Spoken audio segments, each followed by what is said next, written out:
Okay. Hello. Again. Yo, you thought Biggie Smalls was the illest. Right now, we are. That's it. That is it. I refuse to believe anything else. Get back in this room. Share, because we've been going through it to get this to work. Were you aware that there was a setting that only let you have sound through Zoom? I didn't. I have found out. And now that we've all found out this valuable lesson, back to our regularly scheduled programming. If you do not know me, I am Tenille Stewart. I help women who've been diagnosed with lupus go from confused and discouraged to healed, hopeful, and in control of the medical narrative, and also apparently help people figure out how to get on live. So today, I should, again, be on Instagram, Facebook, and YouTube. If you get back on here, when you get back on here, share, because I know I lost people. And this story is too important. Things that get blocked like this are not by coincidence. There are two huge things I want to talk about on this live, and one of them is this amazing person that I will reintroduce in case you were not here when I first introduced her. This woman I met at the Lupus conference. Yes. Welcome back. Thank you. The Lupus Empowerment Conference. Hey, Mo. Hey, Moana. Oh, Instagram. Thank you so much. Thank you for letting me know. Check now. Instagram. Are we up and at 'em on Instagram? Oh, welcome back. I love y'all. Thank you so much. You're a blessing. Share with your people for me, please. Thank you. Yes, at the Lupus Empowerment Conference, I met this wonderful woman, and she was on stage when I walked in, and I was like, well, she must be famous. And I found out that she has such a powerful story, and she's doing such incredible things, and I'm so excited for her to share with us today. Welcome to the stage, again, Ciara Walker. Hello, thanks for having me. Thank you so much for being here. Thank you for your patience. I appreciate you so much. Of course. Yes, and you're at work. That part. I am. Okay. But so, I'll take a break and do what I gotta do. Gosh, and you're out there like assisting people, saving lives and those kind of things. So I really appreciate it. So that everyone knows, because I know a little bit about your story. So everyone knows who are you, what do you do, and when did you get diagnosed with lupus? I'm Ciara, as mentioned. I'm a registered nurse, and I actually work in orthopedic surgery and urology. So my floor has two different specialties. I take care of patients while they're in the hospital before surgery and also after surgery. So I'm managing pain, I'm educating, I'm keeping them calm because they're either nervous about surgery or they're nervous about getting back to their regular life afterwards. Yeah. I do see a lot of lupus patients. And so I love taking care of lupus patients because I'm able to dispel a lot of myths, a lot of things, a lot of misconceptions that people think about. I can kind of tell them from the perspective as a patient, going from the patient perspective to the nursing perspective. I myself was diagnosed back in 2011. And the biggest thing that I like to do for my patients or anyone that I know that's diagnosed with lupus is to educate, and to remind them to advocate for themselves, because my diagnosis took about 2 years, because every time I would go to the doctor, they would say, oh, you're young, you're healthy, nothing's wrong. And I had to literally fight for them to do proper testing. And it was one doctor, he was actually a rheumatologist. He worked with the Department of Veterans Affairs. He was the one that caught it, because when I went in, I told him I had severe hip pain. And he asked me if I was an athlete or if I was a runner. And I told him that, I was very active in my 20s, but at that point I hadn't been working out as much as I used to. So I shouldn't have any type of pain that felt like an injury. And so he ordered a MRI, like a stat MRI for me to go get it as soon as possible. He also ordered lab work. And this is these are things that I was asking for the whole time. I was So in you were healthcare. I was talking to in the healthcare. doctors and Yes, asking, and you were already in healthcare, and they still weren't listening to they you. still weren't listening to me. I wasn't a nurse yet. I was working as a tech. And so I had a little bit of knowledge because at this point I had, I think, maybe, I don't know, 3 years of experience at that point. So I knew that whatever I was feeling wasn't normal. And even without a healthcare background, you just know when something's wrong. And so I was always fatigued. I always had joint pain. And the joint pain, I did push it off for a long time because I was a runner in the military. But after that, like once I wasn't as active every day, I'm like, I shouldn't have this pain at this age. Like Right. I would be short of breath out of nowhere. So finally, this doctor caught the diagnosis from my symptoms, the lab work, and my imaging, which was the MRI. And that was like literally a sigh of relief for me because I finally had a name to what I had been feeling. And I Right. knew that I wasn't going crazy. He validated what I was feeling. So how long? First of all, thank you for your service. You're amazing. Thank you. How long were you with these aches and pains and these concerns, and bringing them to the doctor before they even checked it out? These symptoms I actually had while I was still in the military. So I was in the military from 2001 to 2005. And I Mm, remember going to the doctor often, telling them my knees were hurting really badly. But that's common if you're running every day. So they would just kind of brush it off as, oh, it's, it's runner's knee. I also would tell them that I was always fatigued. And I said, well, hey, I know my mom is anemic. Can you check my iron levels and see if that's why I'm always so tired? Because no matter how much sleep I got, I never felt rested. And at oh, first I was like, oh, I'm just not a morning person. And then it got to the point to where it was like, okay, this is kind of concerning. Like I'm exhausted. And I knew that I yeah. was more tired than my peers. So it wasn't normal. That's a thing So about fatigue. Like in all of the chronic illness space, like they will diagnose you with chronic fatigue before they will look into what is causing the chronic fatigue. And that is right. insane. Like I always say, when you have chronic fatigue, it's something like it feels laboring to blink. So the Yeah. act that you do, just flitting your eyes and not even thinking about it, it actually feels like it's taking you effort and work to open your eyes and close them. That's why if you ever Yeah. walk into like a hospital or something like that and you see people that are awake but their eyes are just closed, because it feels like Yeah. work, because you are that tired. Yeah. And I Oh would say wow. that my symptoms were really exacerbated after my second pregnancy. After I had my daughter, I think that's when everything got worse. Like the pregnancy was fine. I had no problems whatsoever for neither my son, which was my first pregnancy, or my daughter. But after I had her, that's when I noticed the symptoms were like magnified. So Mm, that's what made me really start advocating more because I knew something was wrong and I had a new baby. And I'm like, well, I got to make sure I'm okay for these children. And I'm just right. grateful that I found a doctor that finally listened to me, and that really inspired me to make sure that I listen to my patients and I advocate for them because I felt like I've had to fight for so much of my health care throughout my life, Mm, my adulthood. I never yeah. want to be that person to anybody else.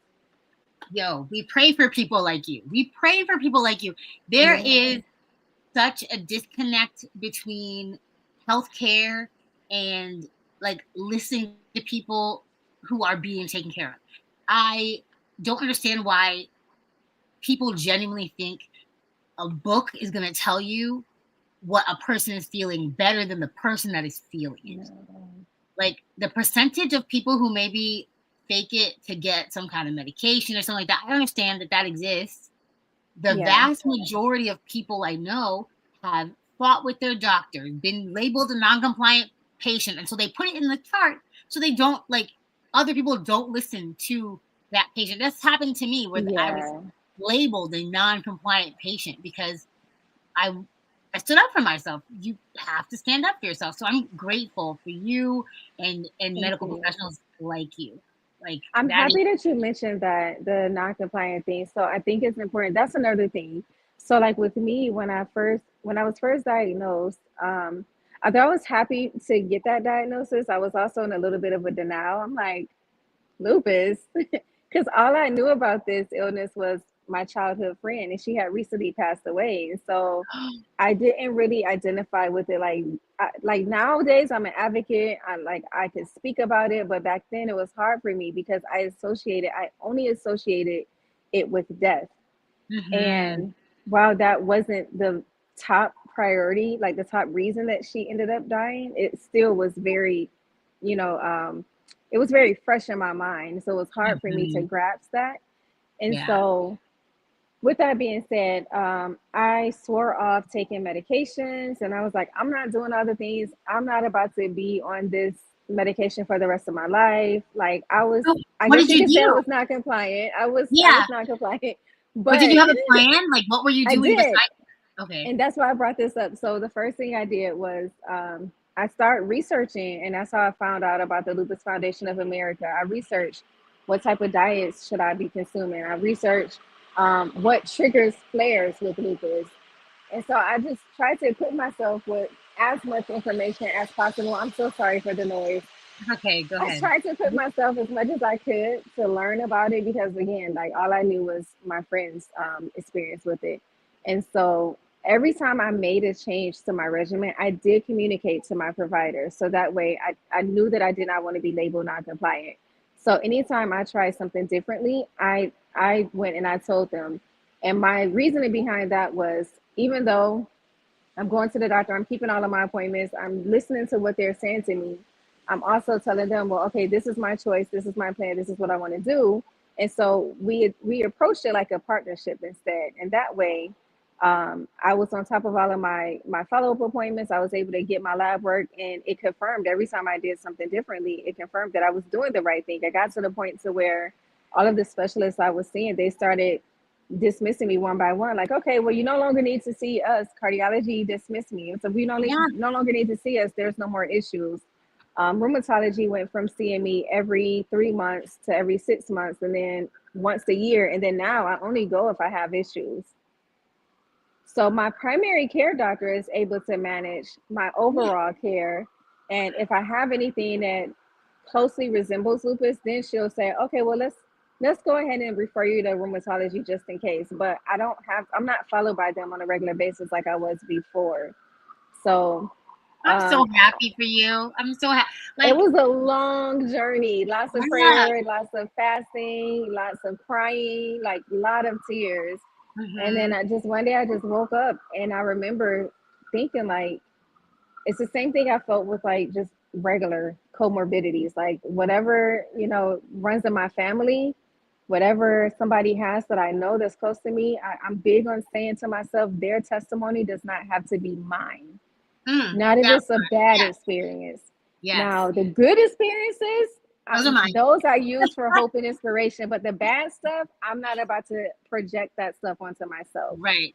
So, define comorbidity, because you are a medical professional, and people have commented that I have people who say things and they don't know what that means, even just like regular I Lupies. got you.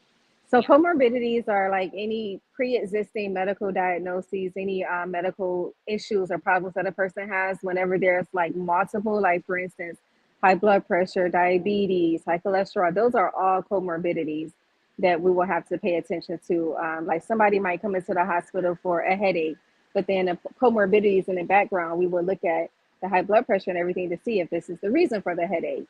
And Right. so I brought that up because a lot of times with lupus, the very first thing they would ask me was, who in your family has it? Yeah. Yeah. Nobody. Yeah. Yeah. Nobody. I'm like, Exactly. where did this come from? Right. So That. I'm grateful that my experience, I did have a few issues. Like I had some severe flares back in 2016, but I haven't had any problems afterwards. It does not show up in my lab work.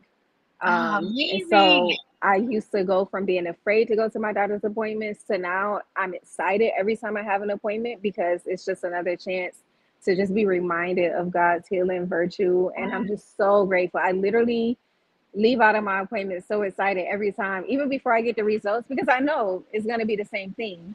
And worst case scenario, God forbid, if I were to receive any unfavorable news, I'm better equipped and able to handle that. Like I feel like Right. I'm more empowered now. So That is the part. The people that I know, you get scared, if you have a bad result over and over and over, you're scared to go to your doctor's appointments, then either you don't go and do nothing, which is 100% not the answer, or Right. you don't go and you do something, but you have no proof. So even if it would Right. have been a testimony of like, oh, I'm healing this, I no longer have that, da da da da. If you don't see the doctors, then how are you supposed to help anybody else? Like, Right. I always tell people I do whatever I got to do on the outside externally, but you have to go to the doctor so that you'll know what's going on internally. right. It is an invisible disease.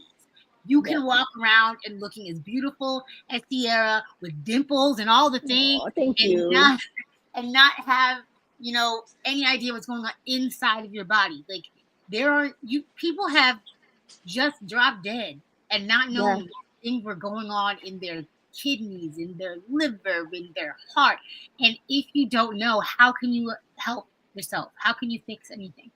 I Yeah. love the story so much. So when I saw you speaking at the Lupus Foundation, so you work with them, how did you get that gig? Oh my gosh, that was such a blessing. So remember, I found out about them first when I started researching things about lupus because I had no idea what it was. Even though I was in a healthcare profession, I had never heard of it. Like I heard of it, but I didn't know much about it outside of my childhood friends. So I just researched them and I would always get emails about whatever they had going on. And so this particular summit they had, I just so happened to check my email one day and I saw that they were having the summit at the school that I went to for nursing. Oh And the great thing wow! about this school, I did two nursing programs there. I started out as an LPN, which is licensed practical nurse, and then I went back for their registered nursing program. And so I was like, this is like just divine. Like it's my Nice. school, it's the Lupus Foundation. And so the person who sent out the registration, I emailed her back and I just shared a short testimony. I said, hey, FYI, I'm a former student of Chattahoochee Tech, and I also am a lupus warrior as well. And this is my story. And I said, I don't know if you guys already have your speakers set up or lined up because I know it's a little. I think at this point it was maybe 6 weeks prior to the event. Oh And I wow! said, but if you all need any additional speakers, I'd love to, share my input. And she immediately wrote me back. We set up some Zoom calls and some meetings, and the rest is history. So proud of you. That was so exciting, and you looked great. That purple dress. I Thank need to get it. you. It looks so cute. So is this something that you would like to pursue? Is to talk about lupus and Yes, being I've actually, absolutely. I've actually always wanted to advocate like on a public platform. I just didn't know where to start or what to do. I have a girlfriend who is a lupus advocate. She's down in Washington, D.C. and everything. Her name is Gabrielle. I think her last name is Dennis. She ended up getting a kidney transplant a couple of years ago, and she's just doing amazing. So her story is the one that inspired me the most because mm, she I learned so much from following her page. I met her through a former, not a former, a mutual friend. And just sharing, like watching her share her testimony and just so vocal about things that, especially for us, for Black women. yes, Because sometimes, just with anything else, sometimes it looks different with us. Like they teach us in medicine when you're looking for a rash, like, okay, when you're assessing a rash, it might look this color. I'm like, well, not on Black people. I was that exactly. student raising my hand in nursing school, like, hey, can you add some pictures of Black patients? Because I'm That is like, such a we need to huge be taught point. about everybody, the whole Yeah. spectrum. Like humans are in so many different colors and races and Mhm. ethnicities. Like, why are we only learning about one? Right. It's And so true. so, It's so true. And so I was yeah, like on the regular like lupus Facebook pages and that kind of stuff, like subcutaneous lupus, which is like skin lupus. They yeah, the rashes look so different from patient to yeah, patient. But then again, if you met one person with lupus, you've met one person with lupus. I like that you said that the only thing that you knew was somebody who passed away. And like that is the first thing that people used to tell me when I first got diagnosed, also, is like, I'll say, oh, yeah, I was just diagnosed with this thing. And they're like, oh, that the guy from the Backstreet Boys, his sister died from that, or like so just something random that had yeah, nothing to do with anything. But if you met one person with lupus, their story is that one person's. Like it's completely different. Like we both have lupus. We are both Black women. You are a medical professional as a nurse. I was a medical professional as a diet tech, and oh, com- awesome. thank you. completely different stories. Like mother, children, wife, like all the things. Single willy-nilly 30-something. Like, like, um, we're completely different and we experience our symptoms completely differently. But thank you so much for coming here and sharing your You're story and welcome. inspiring the way that you do. And I like, I love that you are not afraid to have no symptoms or like little to no symptoms and keep going to the doctors and keep advocating and keep, because sometimes people heal themselves and then they never talk Go about it, back. number one, or go back to their doctors, number two, and you don't know if things are going bad again. And the Yeah. example is great because you are still healthy, you are still thriving, you are still working, and all those things. Like that is why you're a great example. Not Thank because you you. just I turned just, I, it way. yeah, I try my best to manage stress. I've learned that that's the worst for me. The times that Yeah. I did experience flares, I was so stressed out between Mhm. work and school and just all the things, life just life. Right. And I've learned that, like, one of the my leaders in the Marine Corps years ago, he told us his favorite saying was, "Don't sweat the small stuff." And I hear that so much. His words resonate with me. And then my late mother-in-law, she used to Mm, always tell me, "Don't worry, trust God." And so whenever times get tough, if I'm stressing about something, I'll hear those words and it kind of like resettles me, recenters me. And mm, then I'll just do what I got to do, whatever makes me calm, whatever brings me peace, whether that's meditating or praying or listening to music, going for a walk. I yeah. laugh every single day. I find a Amen. reason to laugh. The joy of the Lord is my strength, like truly. So my family and I, if somebody saw us in our house, they would be like, "These people are crazy. We're running around chasing each other. We're laughing, cracking jokes." Like, It's the best even way. if, and like, everything isn't perfect and peachy, but you can always find a reason to find joy, right? Oh, that's And the so I quote. try my best to just, I'm so grateful. I felt like once I got the very first time I received lab results that were normal, I felt like I had a new lease on life. And this is coming from being in a hospital for shortness of breath. And then when they take my vitals, they tell me that my heart rate is like in the 50s. And then when I fall asleep, it drops down to the 40s. And so, with somebody having knowledge of healthcare, now not only am I afraid of what I'm going through, I have this constant battle in my head, like, wait a minute, 40s? Like, Mm, y'all about to start CPR on me soon? Like, right. am I gonna That's like, am I terrifying. okay? It was terrifying. So to go from that and needing all of these different tests, like they told me I was gonna have to get a cardiac catheterization, and then in the hospital, my husband and I literally started fasting and praying. And the next Mm, morning, they never picked me up for the procedure. So I called and I'm like, "Hey, I'm hungry. I've been fasting. We don't have this. Like, what's going on? What time is my procedure?" It's, "Oh, Mrs. Walker, we redid your labs and everything is fine now. You don't need it." wow. So things like Wow. that, like, I'm very cautious with, I try not to give any false hope to anyone, but at the same time, there's a thin line between miracles and medicine. I truly trust the power of medicine. I am an advocate for healthy living, but I also go to my great physician and I know that miracles happen every day. I'm a Right. witness because I Hmm. was the person that I would say that I believed in God and I had faith, but with certain stuff, I would be like, "Oh, they're in denial. They don't know. Like, this is a lost cause."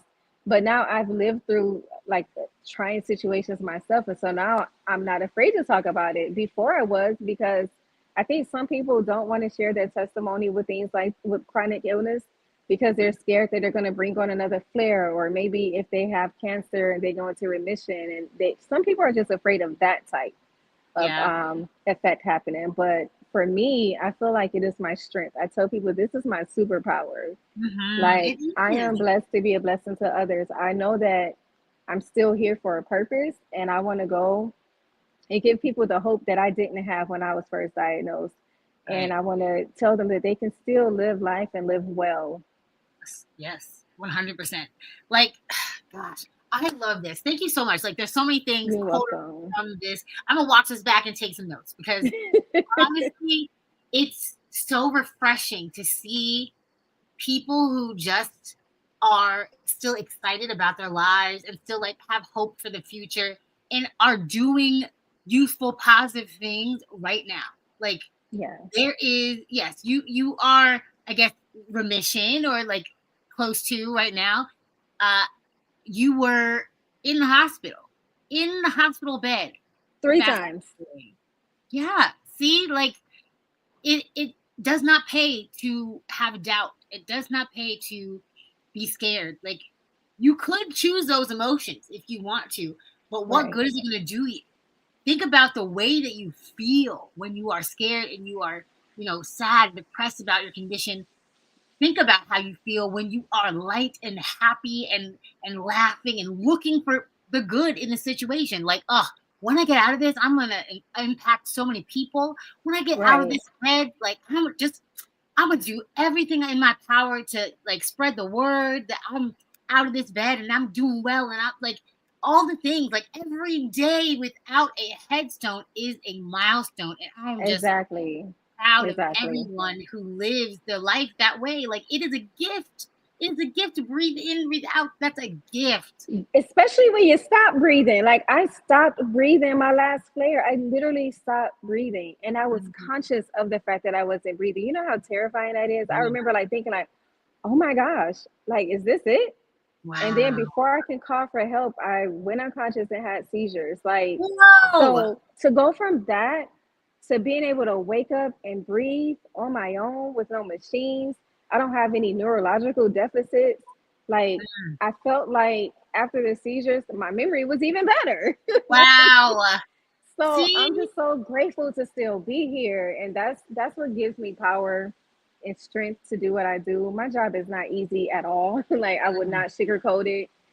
Social media has people thinking that nursing is just cutesy, scrubs and Stanley cups. No, it is Girl. hard. It is very very hard. I'm managing several patients at one time, trying to make sure that they're okay. I'm making sure that they're getting their medications on time. And I'm basically taking care of everyone the way that I would want them to take care of someone to take care of Mhm. me or my family. And Yeah. so it's not an easy job, but it is a fulfilling job. And I Right. feel And they're not like always nice. They're not I get always to nice live to the out. nurses. No. No, they're not always nice, Right. but I get to live out my purpose. And I'm just grateful to still be here. Lupus patients will always hold a special place in my heart. So I hope that I was able to give someone on this live stream a little bit of hope, inspiration, just motivation to keep going and don't let lupus stop you. I have not, it doesn't even show up in my blood work for over what, I think 8 years at this point. It Woo! does not show up Girl. at all, Yes. like Listen. nowhere. You are goals. You are goals. I did that for a couple years, not 8, a couple years. I am very proud of you, and I'm so grateful that you Thank were you. here. And thank you for sharing your story and your Thank you. mission. If there's anywhere that you want people to follow you, where can they follow you? My personal IG is, I think it's Curly CC, and then I have a nursing education platform on Instagram as well. It's Your Humorous RN, and that's just a play on urology and orthopedics. Thought it was super cool. I'm on Facebook as well, but I'm still trying to. My page was hacked. I had it since like 2005, and it was hacked. So I'm starting over. So I've just been focusing on Instagram because I'm still salty about them taking away my page. Yeah, rude and disrespectful. So yes, I'm going to end this. You can jump off if you have to, but I'm just gonna talk a little bit about what's happening tomorrow. Okay. We have this inspiring story today, Thanks and for having me. I gotta yes, go. yes, have a great day. Thank you for taking a Thank break for us. you. You're the best. You're welcome. Thank you. God bless. Okay, guys, it's just us, just you and me. Wasn't that awesome? Isn't she awesome? Oh my gosh, she's so awesome. She's in remission. That's wild. Um, yes, value. Yes, guys, that was so good. It was so good. I'm so grateful. So I tomorrow am having a masterclass. This masterclass is called 4 Steps to Conquer Diagnosis, not chronic illness, diagnosis through designing your life. So the way that she took control of her life, the way that she decided that she was going to be better, get better, stay better. That's what we'll be discussing. We will be talking about the steps, the mindset, ways to encourage if you are really not feeling it right now. Give some hope, some useful tips on how to go about your life from now on. Diagnosis is not the end. Do not ever let me catch you acting like, oh, because you got diagnosed something, life is over. It doesn't matter what it is. It doesn't matter what it is. It's not over until it's over. And if your heart is still beating, then you still have purpose. You still have a reason, a calling, and you're useful here. So don't act up. Don't make me come after you. But do come to my masterclass tomorrow, 7 p.m. Eastern Standard Time. We will be, having our regular fellowship as we do with a lesson to take home. Bring your notebooks, share, make sure you're registered so you get all the information to be on. Register today so you'll have it for tomorrow. But if you are ready to get 2025 started today, like if you're ready to have it ready, don't get ready, just be ready for the amazing life that you're about to build. Let's start this tomorrow, 7 p.m. Meet me there. I'm going to see you there. Okay, guys? I love y'all. Thank you so much for sticking with us through the technical difficulties. You mean so much to me. You don't even know. Have a beautiful day. Stay happily healed. Bye.